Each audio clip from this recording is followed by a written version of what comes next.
I promised to transfer schools with my childhood friend who was being bullied, but she changed her mind the day before the paperwork was finalized. Her friend teased, "Wow, you're something else, pretending to be bullied all this time just to trick Joaquin into leaving with you. He's your childhood sweetheart. Aren't you worried about letting him go to a strange new school all alone?" Lydia replied flatly, "It's just another school in the same city. How far could it be?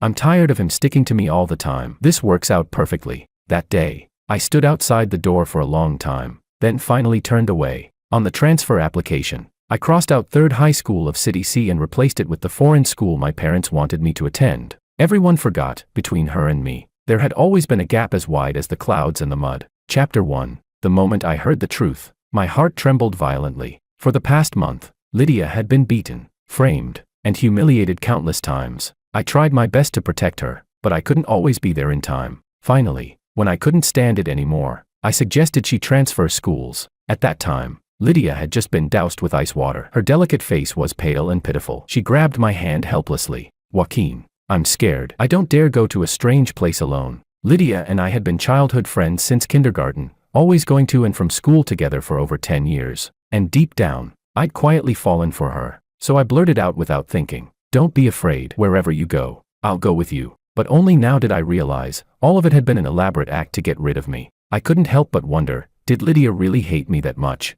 Inside the private room, voices continued. "Joaquin really is hopelessly devoted to you. Aren't you afraid he'll fall for someone else once he's at another school?" "Him?"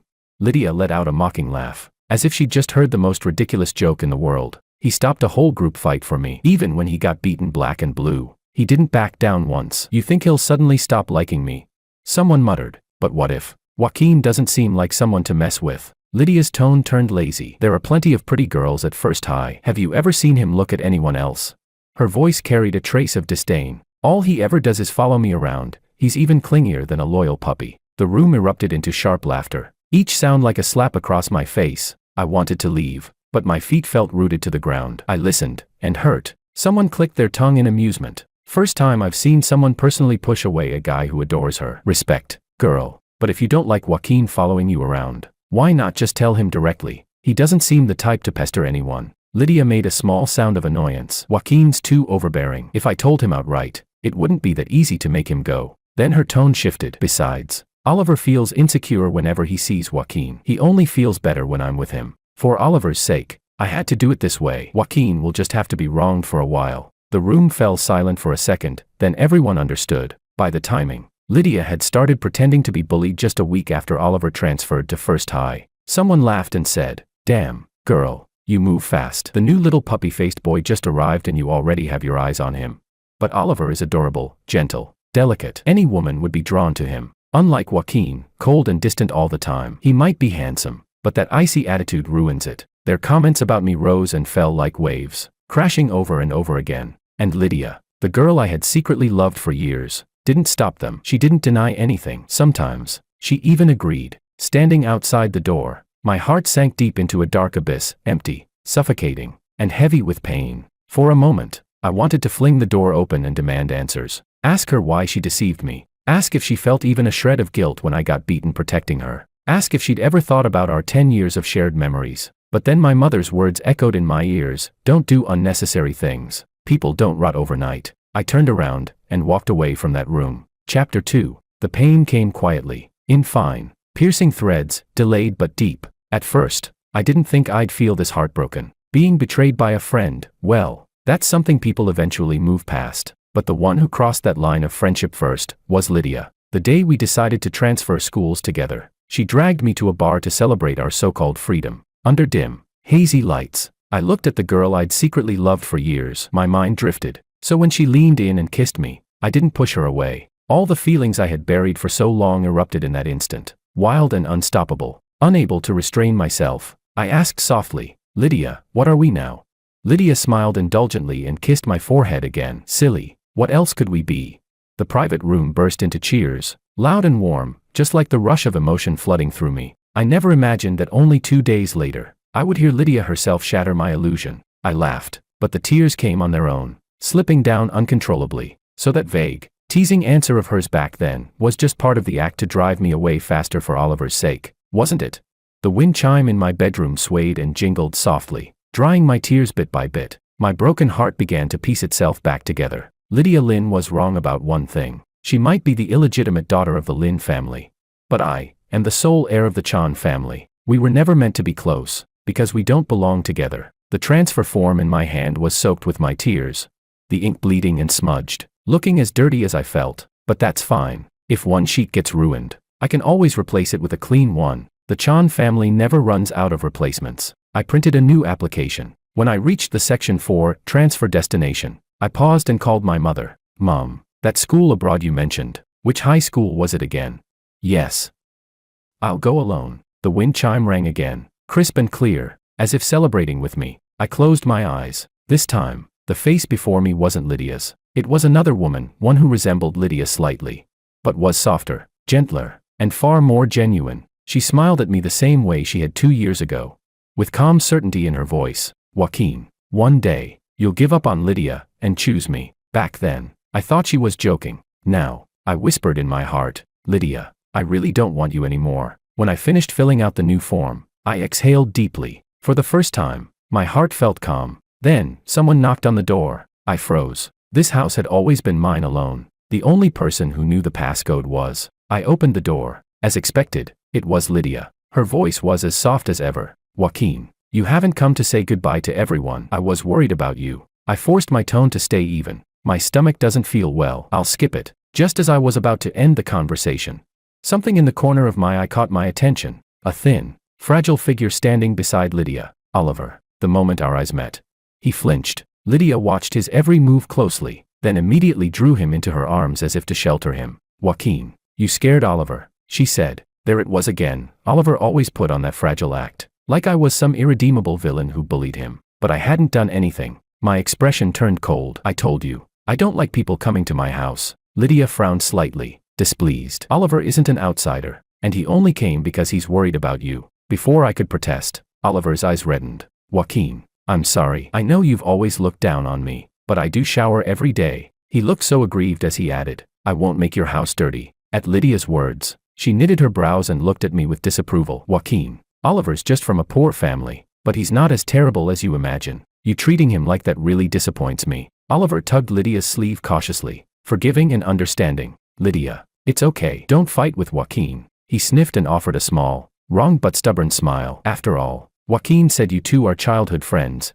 How could I possibly compete with that? You must be kidding. You're a one-of-a-kind presence all by yourself. Lydia cupped Oliver's face with tenderness and soothed him in a soft voice. Then she turned to me. Her face was icy as if frozen. She spoke gravely. Oliver is upset. I'll take him away for now. Think about your behavior. Don't forget the transfer form still needs to be stamped. I did reflect on my failure to see people clearly. Then I went and changed the passcode for the front door. The tight knot of anger and hurt in my chest finally loosened, if only for a moment. Chapter 3. The next day, I took the new transfer form to school to get it stamped. As the bright red seal, marking my departure, landed firmly on the paper, my heart suddenly felt hollow. For a moment, I stood there in a daze. Then someone blocked my path. Lydia frowned slightly. Joaquin, did you change the password to your front door?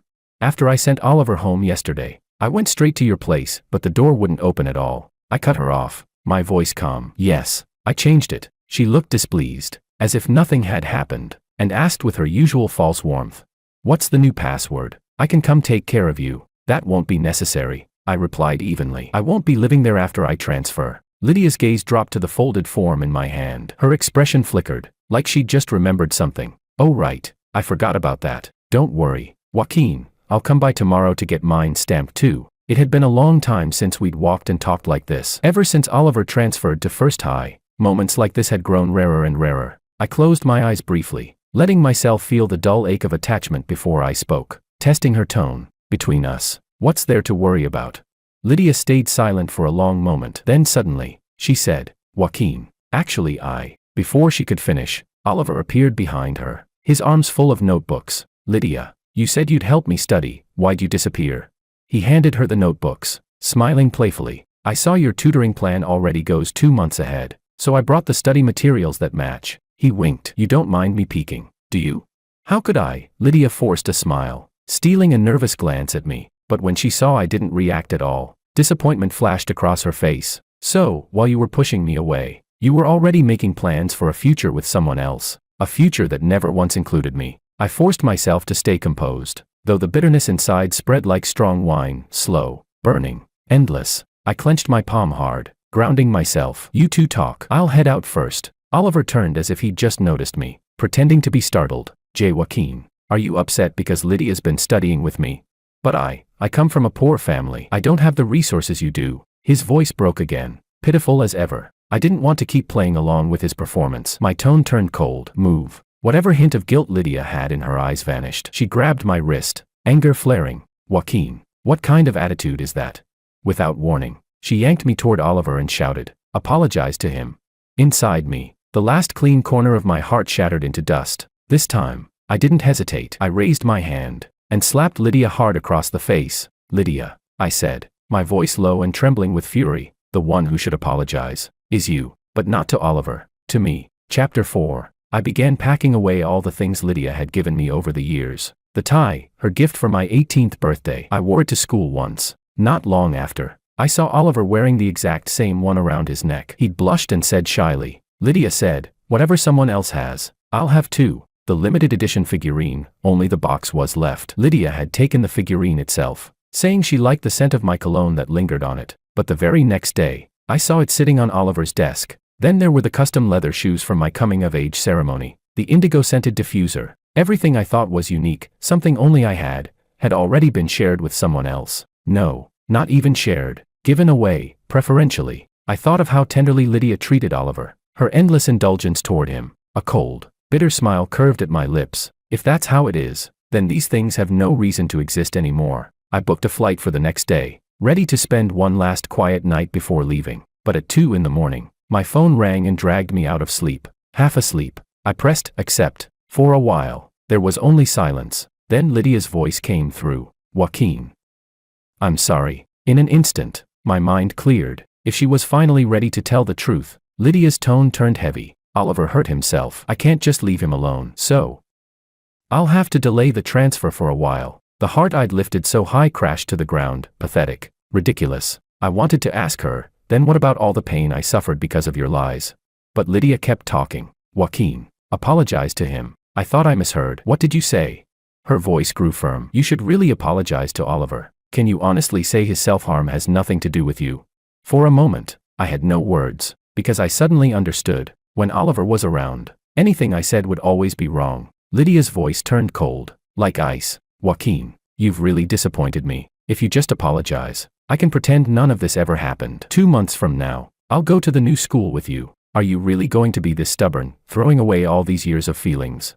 I heard the threat buried in her words, but there was no longer any bitterness left in me, only exhaustion and disgust. I hung up cleanly, blocked her, deleted her number. For the first time, I was truly looking forward to tomorrow's flight. When I landed abroad, the foreign scenery felt like a breath of fresh air. Someone reached for my suitcase. I looked up and met the gaze of the real daughter of the Lin family. Joaquin, she greeted with a small smile. Long time no see. I reached out my hand, returning her smile. Long time no see, Bianca. Before we could say more, my phone rang again. I glanced at the screen. It was one of Lydia's friends. Puzzled, I answered. Lydia's voice came through the line, faintly anxious. Joaquin, which class at Third High did you transfer into? Everyone I asked said, they've never seen you. Chapter 5. Before I could respond, Bianca's voice chimed in lightly. Joaquin, shall I take you to see your new school first? She looked innocent, as if she were simply being kind-hearted. Lydia's voice suddenly rose on the other end of the call. Joaquin, you're with Bianca. Where are you right now?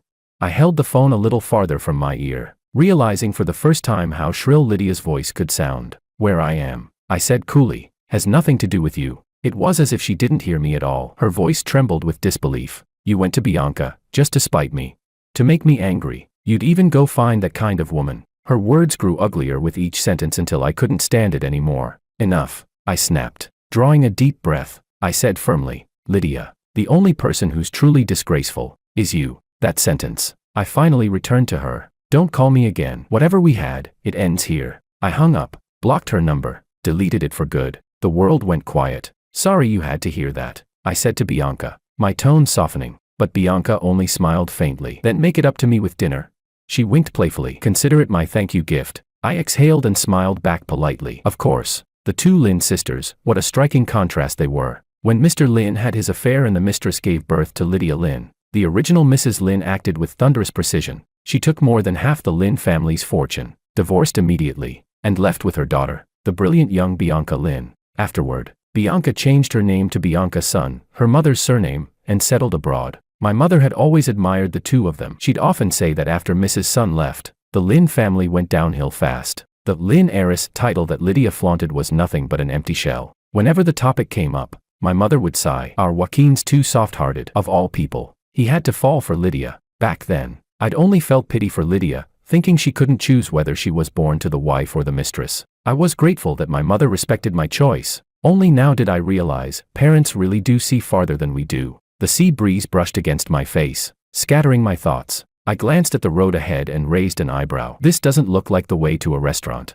Bianca laughed. Under orders from Aunt Chan, please forgive me, Mr. Joaquin Chan. I chuckled, turning my gaze toward the sunset glowing over the avenue. Sure enough, the car stopped in front of a villa, quiet, elegant, and expensive. The so-called new school transfer was mostly for show. Bianca and I had both been raised as heirs from a young age. It didn't take long before we each started receiving invitations from the business world. That evening, I wore the black suit my mother had chosen, champagne glass in hand, mingling politely with the guests, until I saw Bianca. She wore a custom gown, elegant and understated, except for the single violet bloom at her shoulder, which shone vividly against the soft lighting. The people around us tactfully drifted away. I sighed helplessly. Guess neither of us can complain, we're both just doing what's expected. That dinner somehow turned, under the easy words of my mother and Mrs. Sun, into what they called our engagement banquet. We weren't children anymore, far from naive. Bianca and I simply exchanged knowing smiles and treated it like one of our mother's playful schemes. What we didn't realize was just how serious they were about binding our families together. When my mother gave me a limited edition wristwatch, Bianca soon received the matching women's version from Mrs. Sun, or when Bianca was gifted earrings. Not long after, my mother handed me the men's counterpart while preparing me for negotiations. We'd grown used to it, but this time, Bianca looked straight into my eyes and said, slowly and clearly, "What if I told you, this time, I want it?" She took a step closer, her voice gentle and pure, like spring water gliding over smooth stones, leaving ripples in my chest. Or rather, every time golden fireworks burst into the sky above the cruise ship, I looked into her bright, steady eyes, and for the first time in a long while, my heart skipped a beat. And just like that, my story with Bianca began, naturally, inevitably. Chapter 6. After the engagement banquet, my family arranged for me to intern at one of our companies back home. My mother was already envisioning the future. When the time comes, you two can handle the household affairs, and Mrs. Sun and I will manage the business. My father sighed dramatically. Just make sure you keep an eye on your mother, don't let Mrs. Sun steal her away. With all their teasing and high hopes echoing in my ears, I couldn't help but laugh as I boarded the plane home. Before I left, Bianca took one of the little bells from her wind chime and placed it in my palm. She'd always been reserved, graceful in her gestures, but even she couldn't resist using the gentle chime to tell me she'd miss me. Months later, Class A of third year at First High was already a thing of the past. When my friends back home sent me the graduation photo, one without me, I felt strangely detached, as if it belonged to another lifetime. In the picture, Lydia and Oliver stood side by side. They actually looked rather well matched. I scanned their smiling faces. There was no ache left in me. One of my friends sounded irritated. When you left, we all felt bad. But looking back, it's a good thing you did. You've got no idea, Oliver's been acting like he owns the place, hiding behind Lydia's protection. After you left, he started spreading rumors about you. We tried clearing things up, but there was too much of it. And Lydia, that useless girl, kept defending him blindly. I mean, strangers might not know better, but she, after 10 years of friendship, still sided with him.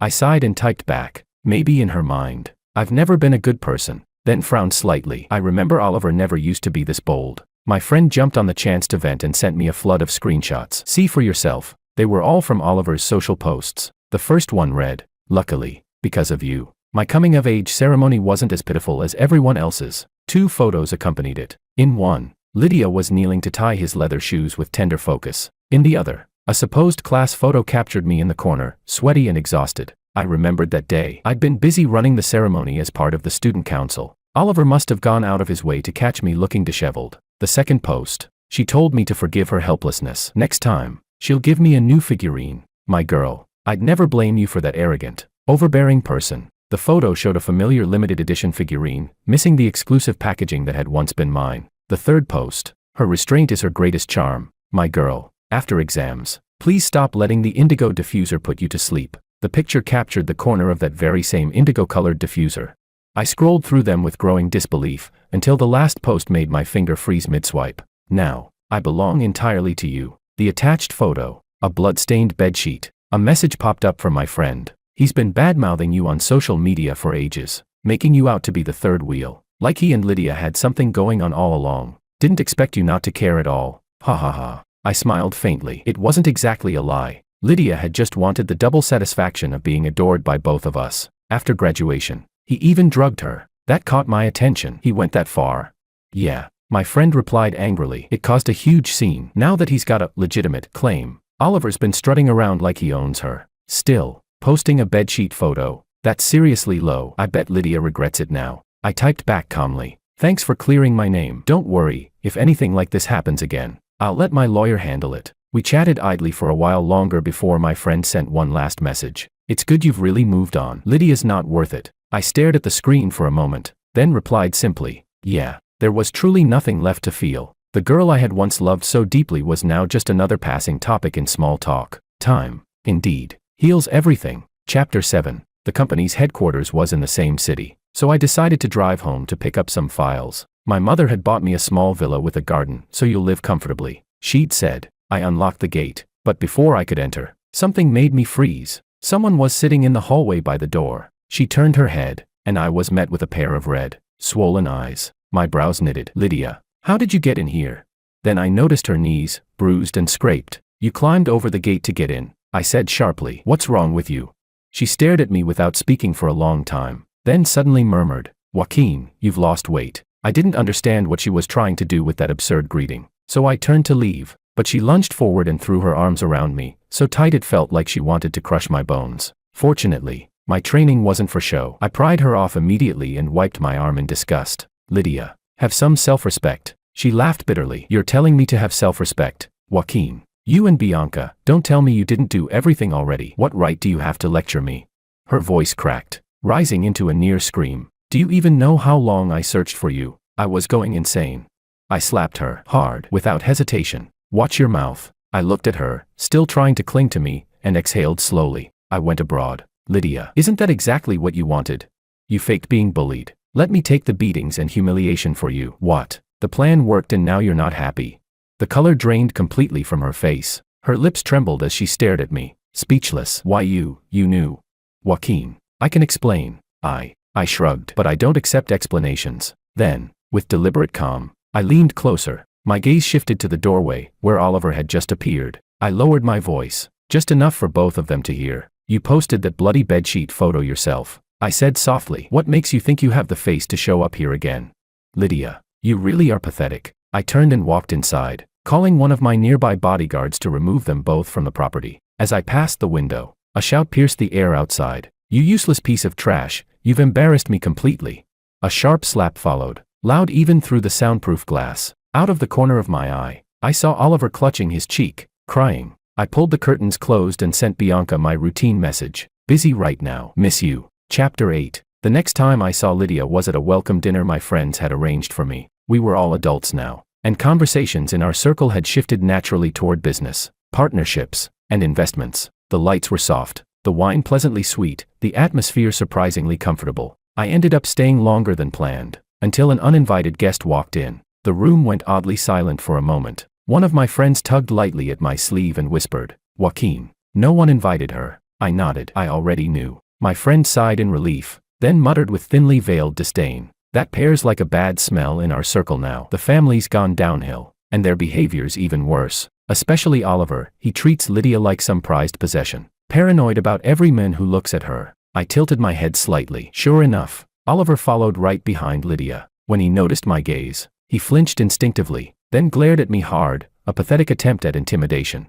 Lydia, seemingly oblivious, walked straight over and sat down across from me. The others scrambled to smooth things over, but I simply stood and made for the restroom, needing air. It didn't take long before someone followed me in. Oliver. He hadn't changed one bit. The same soft, puppy boy haircut, delicate makeup, that fake innocent charm, and that spotless white shirt he probably thought screamed purity. A year had passed, yet he still seemed trapped in a high school mindset. What he didn't realize was that in this world, Naivete was worthless. Here, only leverage mattered, power, money, influence, and Oliver had none of it left. His emotional value had expired, replaced by the cold logic of utility, discarded. Just like that, his eyes were burning with jealousy and spite, wild enough that he looked ready to tear me apart. Joaquin, he hissed, you must feel so proud seeing Lydia still obsessed with you. I looked at him through the mirror, silent, unimpressed. If a few tears and some melodrama counted as love, then his idea of devotion was truly twisted. Something flickered in his expression, then,